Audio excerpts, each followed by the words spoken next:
Good afternoon, good evening, everyone. Welcome, Facebook. Thank you for joining us. It's another episode of the Writer's Corner live show.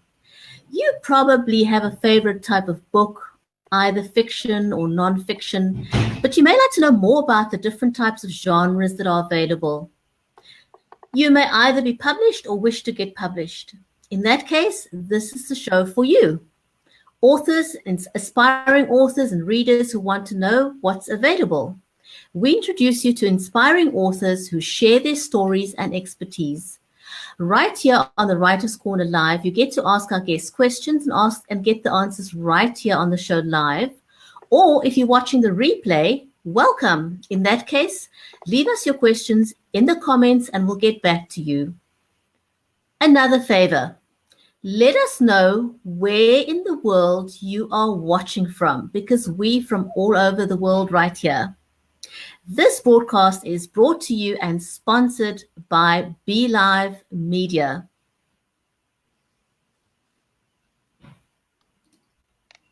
Welcome everyone and hello. I am going to bring on Mary, who is my co-host. Mary, welcome. Hi, everybody. How are you? Nice to see you, Brigetti. Yes. So if you're new to the broadcast, Mary is an award-winning author of the Poolicious children's book series. She's currently working on another book as well as writing a movie screenplay. Wow. Mary is also a wife and a mother of 3 inspirations. She is also a special needs and disability advocate and also a live streamer, and she lives in Nashville in the USA. So, hey, my friend, good to see you again. Hi, so nice to see you too. How are you? I'm well. It's a little cold and hopefully we'll get some rain here. Oh, I hope so. Which is always good news, always good news. Yeah, absolutely. I was going to ask you, how cold is it there? Because it's blazing hot over here, so. Well, it's cold enough for me to have a jersey on, you know. Yeah. So it's fairly cold and I've got long sleeves on as well, so. Well, I don't like the cold either, so I'm kind of happy it's warm here, but you just have to bundle up, don't you? Enjoy. Shall we bring our guests up one by one? Yeah, absolutely. I'm very excited today. We got guys on today, so we're changing things up a little bit. I'm super excited about them joining us today. So how about if I introduce Joseph and you introduce Matthew? Okay, absolutely. That sounds great. Fantastic. So first let's bring on Joseph. Hello. Welcome, Joe. And Joe has written 4 books. His 4 books is Caught in a Web, Taking Lives, Stolen Lives, Shattered Lives, and Splintered Lives. And his 6th book, Spiral into Darkness, will debut in January 2019 from Black Rose Writing. He's been an educator for 41 years as a teacher, a coach, a counselor, and administrator. Joe is currently a high school principal and resides in Virginia in the US with his wife, Kim, along with his daughters, Hannah and Emily. And he's lost his son, Will. Joe uses psychology and counseling background to craft his characters, which brings them to life. And his books are topical and fresh and appeal to anyone who enjoys crime thriller fiction with a touch of young adult thrown in. Joe, awesome. Welcome to the show. Thank you for having me. I appreciate it. An absolute pleasure. So let's bring on Matthew. And Mary, will you introduce Matthew to the audience? Yes, absolutely. Great. Hi, Matthew. How are you? I'm doing all right. Thank you. Okay, so this is Matthew Brockmeyer. And he is out in do we want to say the deep woods of California, hanging 10, sort of, kind of, or just hanging out, right? And Matthew is, he is the author of the novel Kind Nepenthe. Did I say it right? No, it's Kind Nepenthe. No, oh, Kind Nepenthe. Okay, thank you for correcting me, because you've not told me that before, so I didn't know. I'm sorry, I should have asked before. So All right. his short stories have been featured in numerous magazines, journals, and anthologies. And he lives off the grid with his family in California. And he is married with 2 children, and he lives on a small farmstead. He likes to howl at the moon and drink human blood, right? We got that correct? Oh, absolutely, I did. That is absolutely correct. So can you videotape that for me sometime and send it to me so I could just see the howling? Sure, I'll howl for you right now. Ow! My 14-year-old absolutely loves wolves, and she's an artist, and she draws lots and lots of them. So she loves wolves. So she'd probably get out there with you and howl, knowing my daughter. Oh, wow, you do that so perfectly. Yeah, he did, didn't he? I really believed it. So have you guys met before, Matthew and Joseph? No, No? no, other than No. Facebook and through the Black Rose Writing, that's about it. Okay. So anyone who's watching or anybody on the replay. So the three of us we're with the same publisher, Black Rose Writing, and they're out of Texas, and they publish all kinds of genres.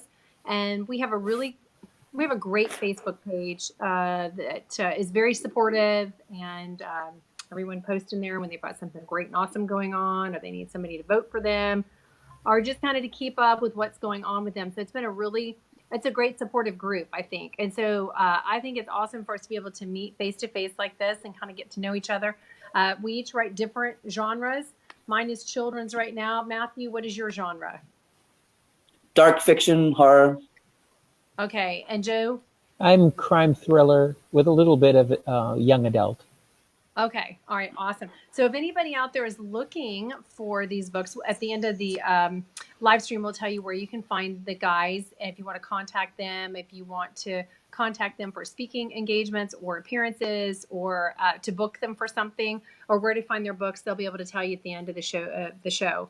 So who would like to go first to talk about themselves? Doesn't everyone like to talk about themselves? We are a narcissistic society now with all the selfies and the media, aren't we? A little bit, yeah. We're raising narcissistic children, aren't we? Oh, maybe one or two. Yeah, I know. Okay, so who wants to go first, Joseph or Matthew? Either one. Doesn't matter. I can go first if you'd like. Okay, What, go right what would you like to know? Well, can you tell us? Tell us a little bit about. Well, Brigetti also already told us a little bit about your background. What led you to write what you're writing? I've always been interested in mystery, suspense, that kind of thing. I'm an avid James Patterson, John Sanford, David Baldacci reader. Okay. And I like their style. An early reviewer from one of my books actually stated, if you like James Patterson, you're going to love Joe Lewis. And that to me is a real nice compliment. Wow. Because I work with kids, and because of my background in counseling and psychology, it was just kind of natural for me to be able to write crime thriller, topical, using kids as really my main characters with some police enforcement, FBI thrown in. Okay. That's awesome. So what age range would you say? Because there's YA, and there's so many different age ranges and genres these days. What age are your books good for readers? Well, I know that I have, because I'm a high school principal and kids know that I do write, I do have high school kids that actually read it. Okay. And all the way up, past 65, 70. They're really all range. I guess it really is not so much the age range as it is the topic and the genre of crime fiction that draws people. Okay. All right. That's wonderful.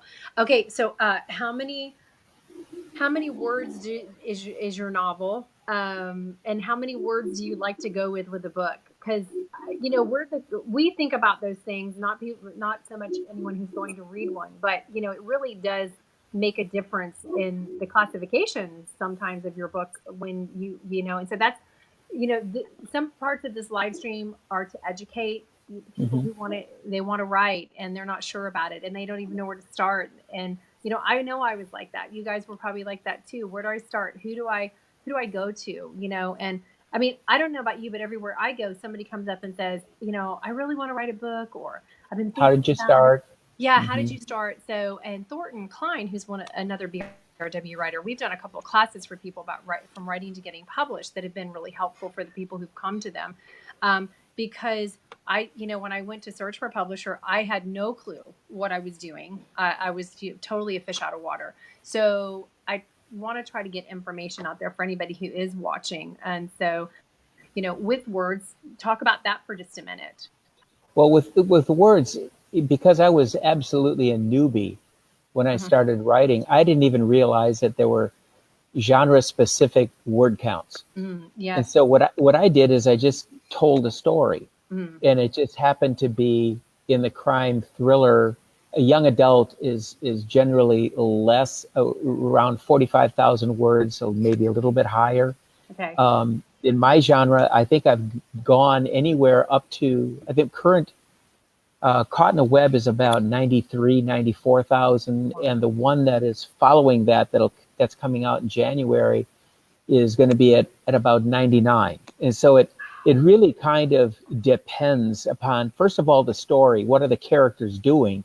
Right. And I don't necessarily pay a whole lot of attention to the word count. To me, it's get the story down, and then we can go back and edit and cut it to the bone, as Gaiman says, or as Stephen King says. Oh, right. Yeah. And the editing is just, it's the worst part of all of it, I think. I don't know if Matthew agrees or not, but the writing is the fun part, right? Everything else is a challenge, and it's a lot of work, which I was just talking to my girlfriend about this the other day. And as soon as you get published, people think it's a fairy tale ride almost, but it's not, because that's when the work begins. Yeah.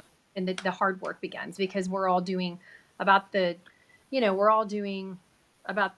people's jobs in one, unless you're doing so well that, you can hire people to do all that. Otherwise you're doing it yourself.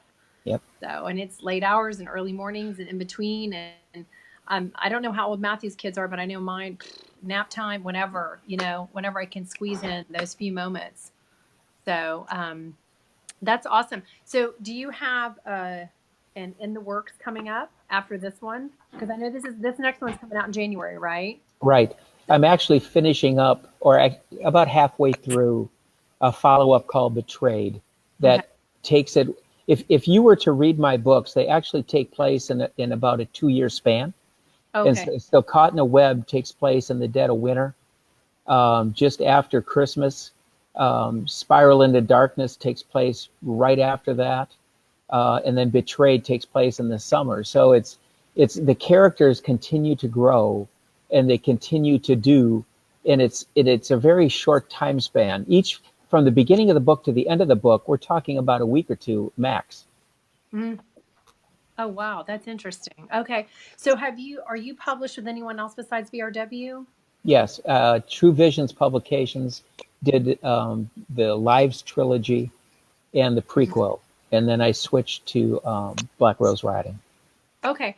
So I'm going to ask Matthew a couple of questions now and let him talk. And then before we go off, we'll let everybody know where they can find you, your books and everything else. So we make sure everybody's well educated, okay? Informed. Okay, Matthew. So can you tell us about your book that's winning awards? And well, you're rocking it out. Both you guys are. Every time you post, it's like something awesome happens. And so... Yes. Yeah. So can you let everybody know about your book and what the story plot is, or yes. My story is about a single mom. She's got a lot of hippie ideals. She's a vegetarian. She's got long dreadlocks, and she has a 5-year-old daughter, and her dream is to live in the woods, to teach her daughter how to live off the land and have a big organic garden. And so she's in San Diego, and she moves up into the back hills of Northern California and Humboldt County to work on a marijuana farm, hoping that they can make enough money to buy their own land and have like a hippie paradise. But the guy they work for, Coyote, is pretty much a total scumbag, and he owes the neighbors money, and the neighbors are like crazy redneck meth dealers, and the place is haunted. And so there's a lot of ghosts running around, and it all spirals out of control.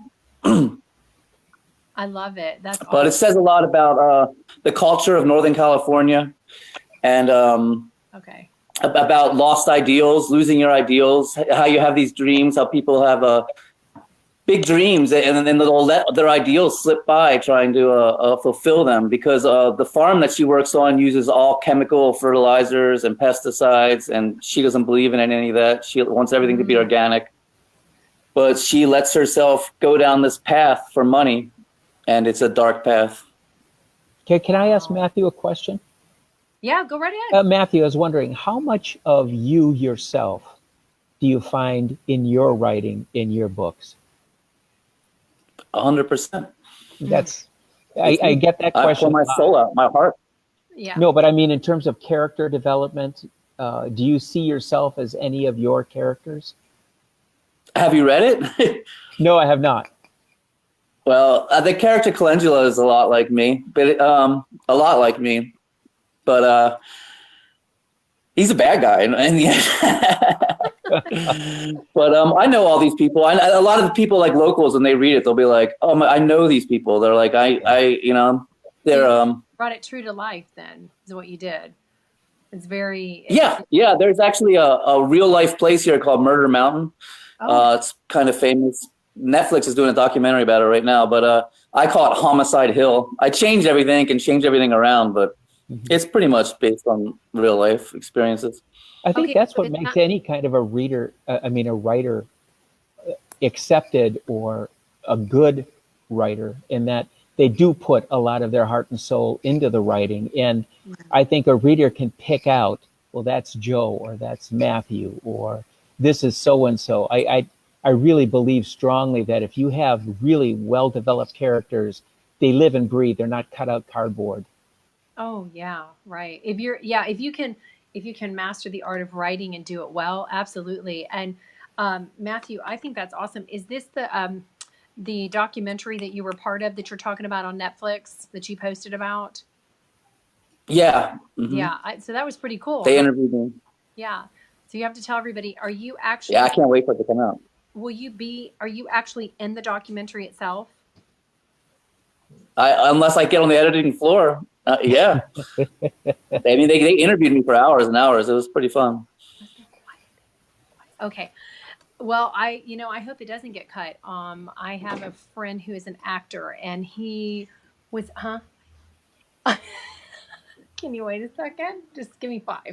Okay. Sorry. This is live, man. This is real life. I've got a house full of children. I have a friend who was in, let's see, which one? I'm trying to think, one of the Marvel movies, and everything he did in the movie got cut, and it was on the cutting room floor. I felt so bad for him because we were so excited to see it come out. But now he's got a better part in a bigger movie, and he's in England shooting. So, but it really does kind of, we'll pray that everything you did gets kept in there, and that'll be exciting. And will you let us know when it's coming out so we can watch? Oh yeah. Don't worry. Okay, I love it. Well, I love that you are.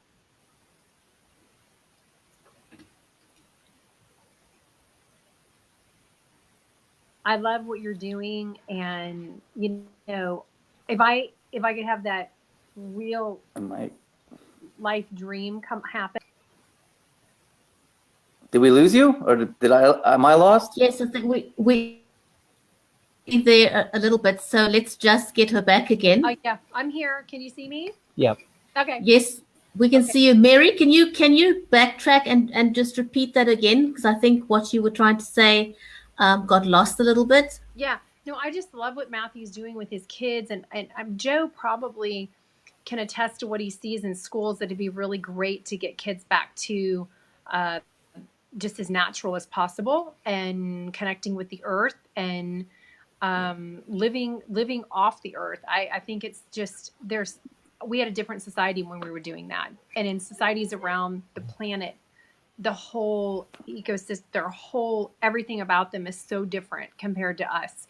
I mean, I know for myself, when I turn off all the technology with the kids, their personalities are different. The energy is different, you know? And so, I mean, I am nowhere close to what Matthew does, but I go natural as much as possible in every way that I can with my kids. You know, I go to I use a lot of oils and homeopathics and things like that. I go as natural as I can for medicine before I go for bigger stuff, like having to go to the doctor and things with my kids. Now, I have a child who just had major surgery this summer. That nothing homeopathically was going to take care of that, or the earth. So, but I'm a big fan of living that way and would love to. Right now, we live in a neighborhood, so you know you can't do the things that I would love to do, but at some point we will. So, Matthew, I may call you. Urban permaculture is a thing. Huh? Urban permaculture. Urban permaculture. Okay, what is that? Well, you can. What is permaculture? Permaculture is like a type of or looking at life through a living off the land. It means like permanent agriculture, where they but you can do it in urban settings, grow small pots and grow herbs in pots. My wife's a certified herbalist, and it is possible in suburban and urban areas to apply a lot of the methodologies of organic gardening and herbalism and all that. Right, absolutely. Just Google urban permaculture. It's pretty fascinating. Well, I grow as much as I can in the small area that I have. We have a lot of rabbits and deer who like to eat everything. So it presents a little bit of a challenge sometimes. So that's what I have to do, is figure out how to keep them from eating anything that, you know, I grew up. So what is your next project, Matthew? Or do you have one in the works? Oh yeah, I'm working on a new novel right now. I got a bunch of short stories coming out. I have a collection of short stories that I'm trying to sell right now too. Okay. Who are you shopping for? Have you started that shopping process, you said? Not really. Yeah. Well, it's sometimes very lengthy, isn't it? Yeah. Yeah. So, is your novel right now the first one you have, a Black Rose? Yeah. Okay. All right. Yes, they just need to be quiet. Sorry, everybody. That's okay. So I've got two questions for you, Matthew and Joe. Yes, go right ahead. How do you think being a writer has helped you as a person? Has it made a difference? I think it makes you empathetic. You know, you have to put yourself into the character's position. You have to be able to open your mind to all different people. So yeah, I think it makes you a more caring and understanding person. I would agree. I mean, again, I kind of repeat myself, but I think if you're an effective writer, you're putting yourself into it. And I know that it has changed some of my beliefs. It has changed some of my worldview. And I think that I've become a little bit better communicator, not only through word, but also as a speaker.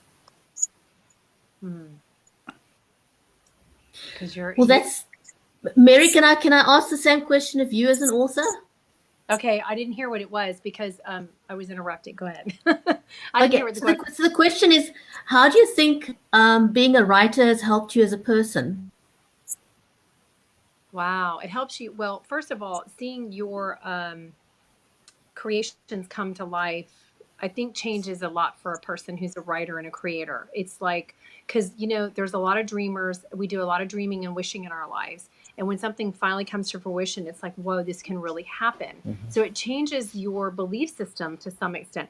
But it also allows you to, I think some ways it gives you permission to be more of who you are, who you're intended to be. And it allows you, your communication changes with people. I know for me, I write different words right now. What I'm writing is different than Matthew and Joe, because it's more lullabies and sweet things and bedtime stories with children and about toddlerhood, you know, so it's a whole different world. So it's very magical in that way. And I think I don't know, it just takes you to a different place, and it gives you permission to be creative, where maybe you would have held yourself back to some extent, because you weren't getting published, or nobody was reading what you were writing, or you were too scared to do it. Now you've taken a chance on yourself. And I don't know if Joe and Matthew feel the same way, because, men and women don't always have those same experiences with stuff. But, you've taken a chance on yourself and it's worked. And so now you're like, oh, yeah, it makes you, it changes who you are about your, I think, self-esteem too. To some.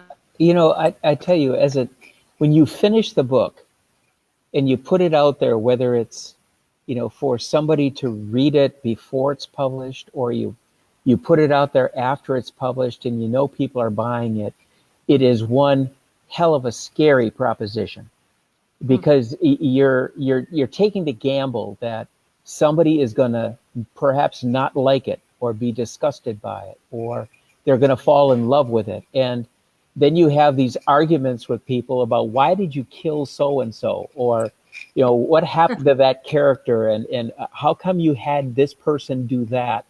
And it becomes this really kind of neat dialogue, but it is really kind of a scary proposition. You're putting yourself out there. You're putting this thing that you worked on for months, maybe years, for people to like, not like, agree with, disagree with, love, hate, and all of that. And so as a writer, you are truly putting your heart on your sleeve, and you run that risk of getting it crushed or knocked off.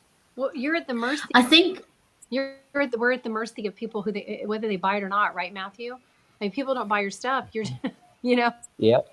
We have no control over that, do we? Well, you market. I mean, you try to get people to buy it. Right, but I'm just saying that when we put ourselves out there, like what Joe's talking about, if people don't buy it, then what you loved and worked on for so long is like crushed. You know what I mean? So just because we market, it doesn't always pay off. We know that, right? We've had conversations about putting so much money and time into certain things, and sometimes they pay off and sometimes they don't when we market our book, But so you really literally bare your soul when you write. You opening up yourself to the rest of the world, sharing a part of who you are. Yeah, absolutely. I mean, I think. Go ahead, Joe. Go ahead, Mary. I'm sorry. No, it's okay. I was just saying it makes us very transparent and very vulnerable. Absolutely, and I think sometimes the readers, if your writing is good, sometimes they forget it's fiction. And so then I've had conversations even with family members who will say, well, this never happened. Well, I have to remind them that it's actually fiction. and if the characters are consistent from one book to the next, there's some logic involved, even if the situations might not be logical themselves. Right. So my next question is, what kind of research did it take for you to write your books, and how much time did you have to spend researching before you could put pen to paper? I love researching. I really enjoy it. For this novel, I didn't have to do much research because I live it, and I'm like here in this weird place. So but for like a lot of short story, I'll write some historical pieces, and I'll go to I'm a member of the Historical Society, and I'll go down there and hang out in their library all day. And I think part of being a writer is great because you can watch movies and documentaries all day, and you're like, I'm researching. This is work, That's awesome. For me, with the 4 books of the Lives trilogy and the prequel, I actually lived that. I was an advocate for kids who were sexually abused, who had been taken, who had been emotionally abused. And so I was an advocate not only for kids, but to parents and as an educator. So I had to research in order to understand what these kids and parents have gone through. With Caught in a Web, that is, I had to do the research in terms of drugs, gangs, weapons, things like that. So again, like Matthew, I really do enjoy the research process. To me, if what I write is not accurate or not true, then I become not believable. And I think that's a risk that any writer has. If you put something out there, or put something that's published that isn't accurate, people will call you on it. And I think it's really important, like Matthew said, is that we have to research, and we have to research well. Right. Absolutely. Hey, Matthew, do you have a favorite superhero? Matthew, can you hear me? Yeah, I can hear you. I'm not really that into superheroes. I guess Deadpool. It's a pretty funny guy. All right, I gotcha. Yes. And what about you, Joe? I'm only saying this because I'm around this all the time because I've got younger kids. So, you know. A superhero? Yeah. This is just a funny question. I guess I've kind of always liked Superman. Okay. All right. Yeah. We like Captain America and Thor in our house, but anyways, Captain America is my daughter's favorite. But do you guys have any? I know, Brigetti, we probably have to wrap up, but do you guys have words of wisdom from both of you, and then where everybody can find you and find your books? And I can't wait to read y'all's books. I told the girls on last week that as soon as I get everybody in school, I will have time to read, and I love to read. But all my books have dog tags, pages folded over in them. So, but I really want to read both of y'all's books, and I will. And then I may have some questions afterwards. But some words of wisdom from each of you, and where everybody can find you and find your books and stuff. Thank you. My words of wisdom be read. It's all about a love of reading. You have to see what works. Look at your favorite authors. Try to figure out what they're doing. Try to figure out how they did it. Research it, study it, reread. I always reread. I've read some of the same books, like House of Sand and Fog, probably like 6 times, just looking at how he's such an incredible writer. So that would be my wisdom. You can find me at www.matthewbrockmeyer.com. My Facebook is Humboldt Lycanthrope. That's HUMBOLDT, Humboldt. That's where I live. And lycanthrope, LYCANTHROPE, which is what I am, a werewolf. We know a real one. I'm so excited. I'm excited, Matthew. I know a real werewolf now. So if he's out outside of the house, we'll know what's going on. Oh, that's just Matthew. Watch out in the full moon. Yeah, right. Where can people find your books? At Amazon. Just Kind Nepenthe, KINDNEPENTHE, which is actually a quote from Edgar Allan Poe's The Raven. Quaff, oh, quaff this kind Nepenthe and forget this lost Lenore. It means to do drugs. Well, you know what? I remember when your book came out, when you were showing the cover and it was being announced on our Facebook group. I just thought it was one of the coolest titles that I've ever seen. And I can't remember looking at it going, I want to reach out to him. I want to know what his book is about. So I love the title of it. It's really cool. It's very catchy. You do? Cool. It's very catchy. Thanks. It's like one of those things that, you go, hey, that's what you want. You want things that are going to catch people's attention always. And even if it's off just a little bit, or somebody may go, hey, the way that was spelled, I remember the way that was spelled. Maybe one of the letters was different. You know what I mean? So I definitely love the name of it. And I like where you found the title for it. That's cool. It's very creative. So, okay. Yeah, a lot of people are confused by it, don't know what I'm talking about. But then you meet like horror fans, Edgar Allan Poe fans, and they're like, this is such a good title. Well, it's okay. You're introducing those things to the world of people who don't know about that stuff. So you're bringing in more fans and more people that are curious. And that's really great, isn't it? So, okay. I need about 5 minutes. And Matthew, where can we find you? For me? Actually, is it? Yes. You can find me on Facebook at Joseph Lewis Author. You can find me on Twitter at JR Lewis Author. My books, the entire trilogy and the prequel, as well as on the web, you can find on Amazon. I'm there. And then the words of wisdom, if I were to give something, I would echo Matthew in that you need to read. Because to me, reading is to writing as weightlifting is to athletics. I mean, you can't do one without the other. Right. And the second thing that I would say is don't ever quit. If you have a dream, it's going to stay a dream unless you go after it, unless you seek to fulfill it. And don't let anyone say you can't, because you certainly can. If I can, anybody can. Absolutely. Yeah, I would agree with that. So, okay, where can they find your books? At Amazon and Barnes and Noble. Okay, and then blackrosewriting.com also, obviously. That is, yeah, absolutely. Yeah, absolutely. Okay, so I'm Mary Elizabeth Jackson, and like Brigetti said, I'm author of Perfectly Precious Poolicious and Poolicious Look at Me, and those are on Amazon and Kindle, Barnes & Noble online, blackrosewriting.com. I am on Instagram as Mary Jackson 444 and Facebook as Perfectly Precious Poolicious and maryejackson.author. My website is maryejackson.com. And I would totally echo what these guys are saying. And, you know, if you leave those words on a page and don't do anything with them, that's where they will stay the rest of the life that they have on those pages. They will never get out there in the world. So you got to take a chance on yourself. And you just got to believe in what you're doing. So I'm really excited you guys came on today. Thank you so much. I hope that Brigetti will post the replay of this so you can post it out to all your social media, and then they're going to watch it and find your book, and you'll get some new fans. Well, thank you for this opportunity. I really appreciate it. Well, thank you guys for coming on. It was so nice to meet both of you. I'm really excited about meeting you guys. So we can rock on, you know. Rock on. It's been absolutely awesome. It was great getting to know both you, Matthew, and Joe.